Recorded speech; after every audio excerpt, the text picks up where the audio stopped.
Hi there, I'm Katie Cat, and before I jump into this week's Astro Tarot, I just want to take a moment and thank every single person who has sent energy to Mr. Boots' way, to Yoda's way, his prayers for well-being.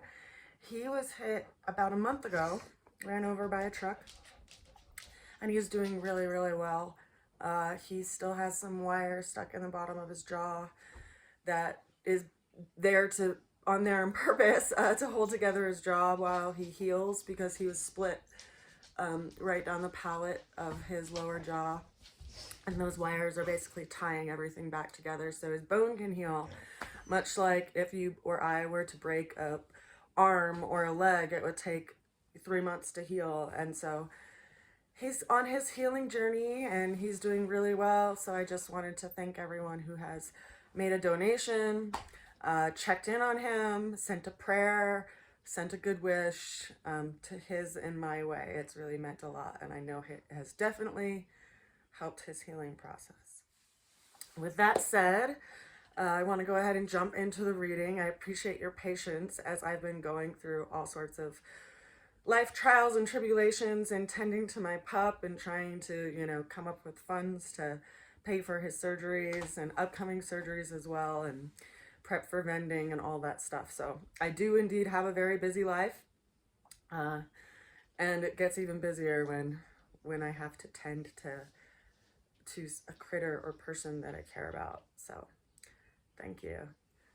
We have 5 cards for this week. Today is a full moon. The full moon is in the sign of Capricorn, so it will be highlighting that area of your chart, kind of bringing light to it, because whenever we have full moons, we see things that are under the surface. We see things that are typically in the dark, and the full moon tends to reveal those things and make them very visible, so to speak. And here, I want to go ahead and just walk through where the planets are. I'll take off this center chart here. I gave someone a reading the other day, and I find that having their chart in the middle of my diagram really helps as a teaching tool, so they can see how the planetary transits influence their personal chart and their personal life, and how it ebbs and flows year to year based on where the planets are. So if you're interested in a reading like that, reach out to me and we can do it in person if you live in the North Fork Valley or on the Western Slope, or we can do it in Zoom. Or, if I am on the other side of the mountain, we could do it that way too. But if you're in another state, we would have to do it over Zoom. But let's look at what's going on with the sky here. So this morning, when the sun was rising, we were in the sign of Cancer. We have Jupiter in Cancer as well, but because Jupiter and the sun are in close proximity, you likely won't be able to see Jupiter, even though it is a very bright celestial object. Before the sun rose, you would have been able to see Venus on the eastern horizon, and Venus is currently conjunct with the planet of Uranus, which basically means that you have these two planetary energies in the same room with one another having a conversation, and it's like having the planet of Venus, which is about, abundance and resources and having everything that you need, with the planet of Uranus, which is all about unexpected, unavoidable changes. So they'll be dancing together for a few more days and highlighting some energies of change that are happening in our life. We also have Chiron over here in Aries. We have Saturn and Neptune that you may have been able to see on the zenith if you have the ability and, clear clouds, clearness of clouds in the sky to see Saturn. You can sometimes see that.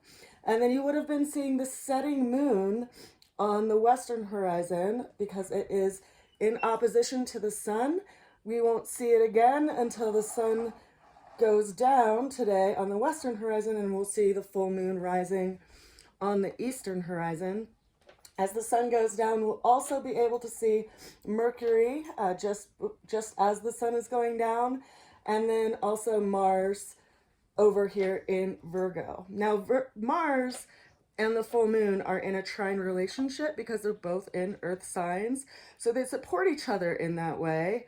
And Mars is a planet of action and initiation, so he's creating some changes and shifts in the area that Virgo sits in your chart, and kind of motivating you to adjust ways that you take care of yourself, your day-to-day routines, your health care, your health sense, and also, you know, how you arrange with small groups of people and in your work environment in general. And it's going to be tailored more so to you depending on the house that it's in. Just as an example, for me personally, I have Virgo rising, so it is affecting my first house, and it will be in conjunction with the South Node here in a couple of days, which the South Node are things that are ultimately dissolving in our lives, things that we need to let go of, where the North Node is kind of where we're aiming our arrow, so to speak.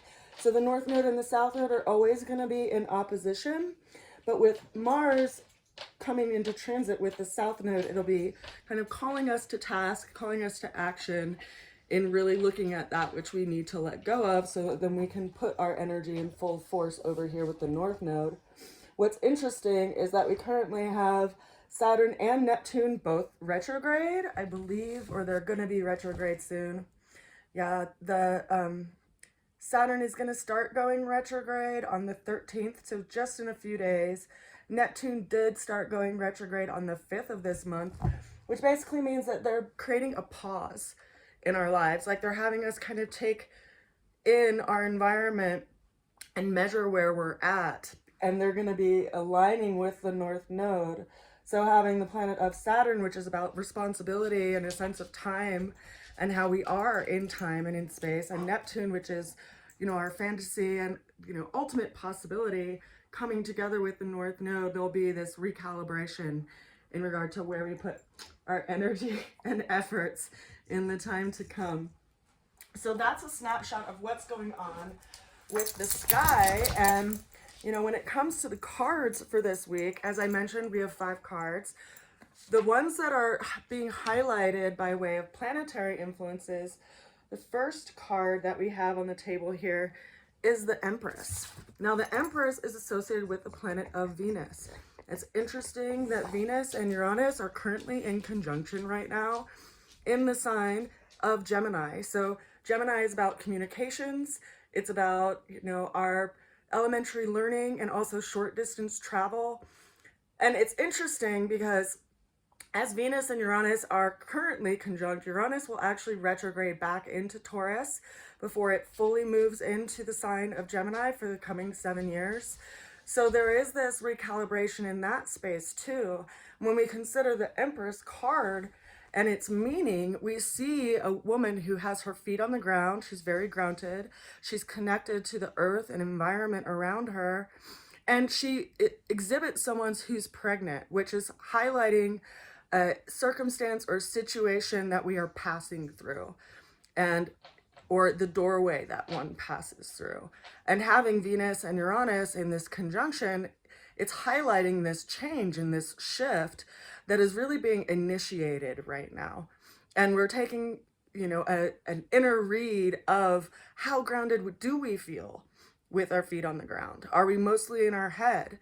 Are we kind of being dizzy with the chaos? Well, this is asking us to recenter ourselves and to, you know, really re-anchor ourselves in our environment and in our situation so that we can bring something to life, you know, whether it's a project, whether it's a human, whether it's, you know, a business idea or a book. It's something that needs to take time, much like a human does, to be created, right? Like 9 months time. And here we have a situation when we look at the full moon and the new moon sequence that happens every month. Currently, we are in a full moon of Capricorn. Well, we'll have a new moon in Capricorn in January when the sun is in the sign of Capricorn.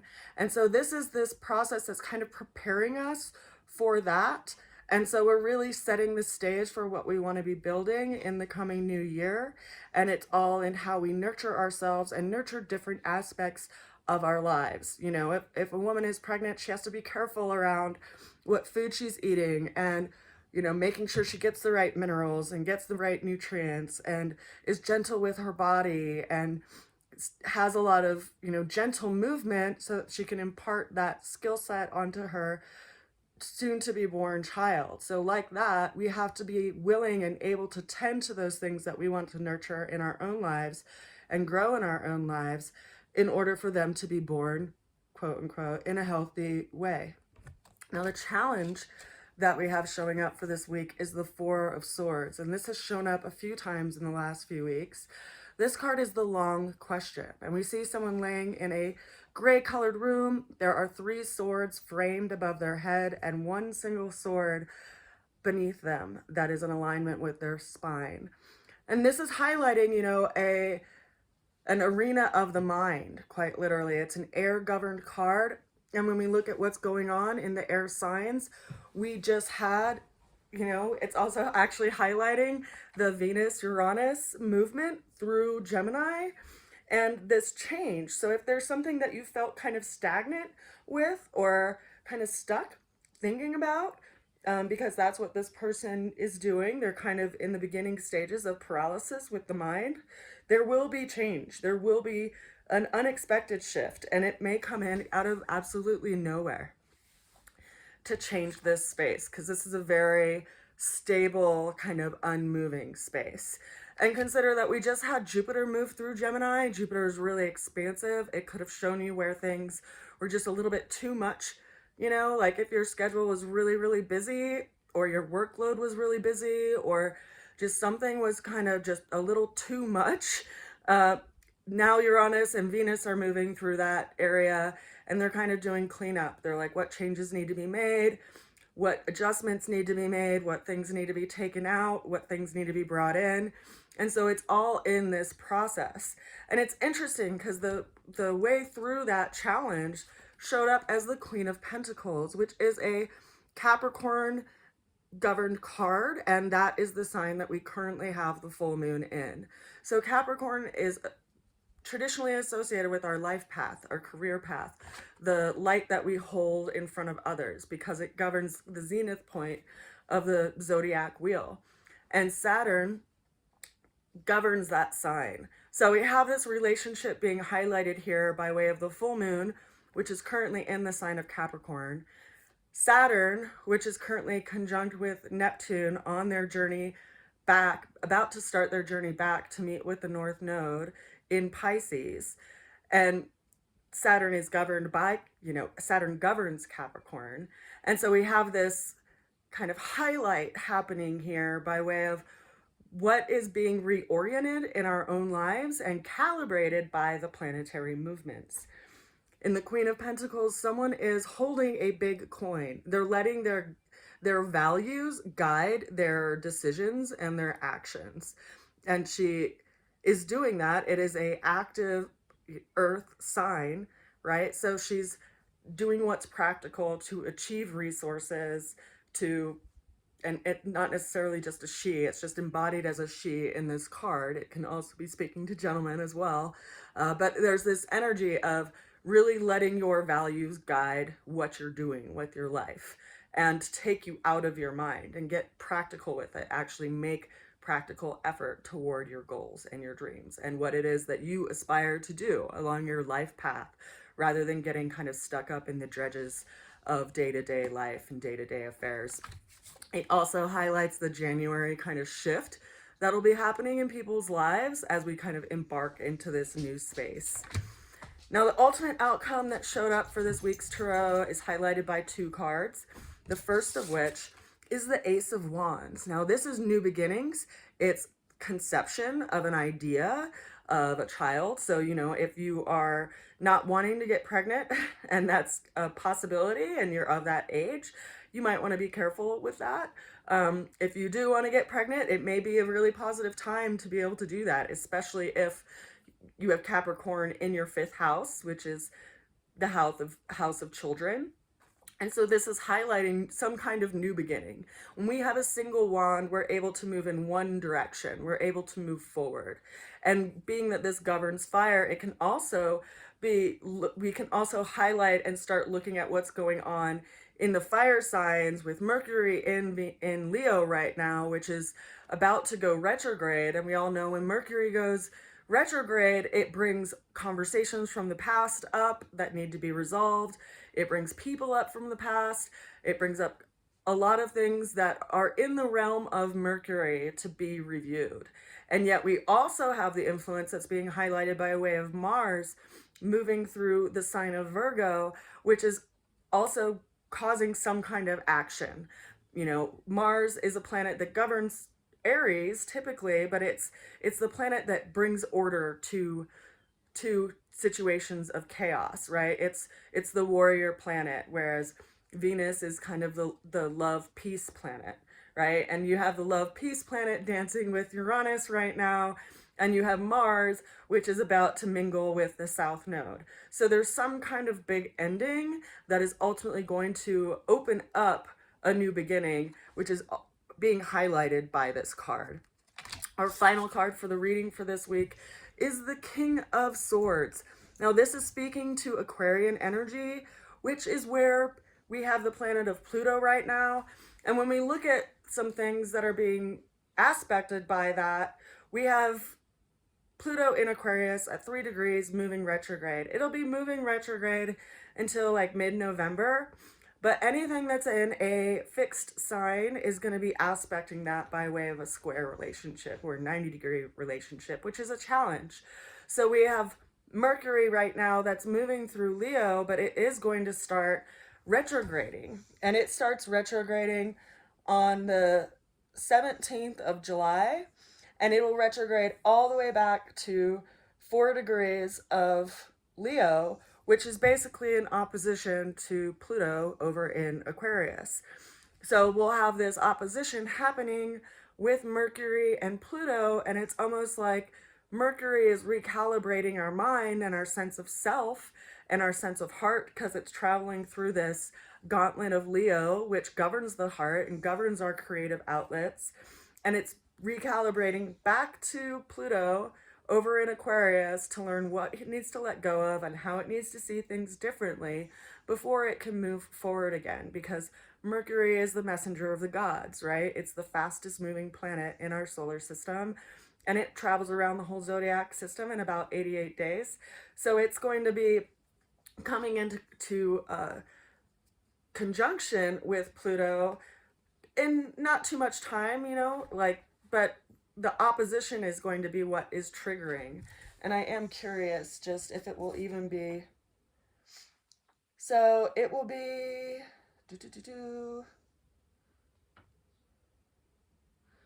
I'm just looking at its aspects.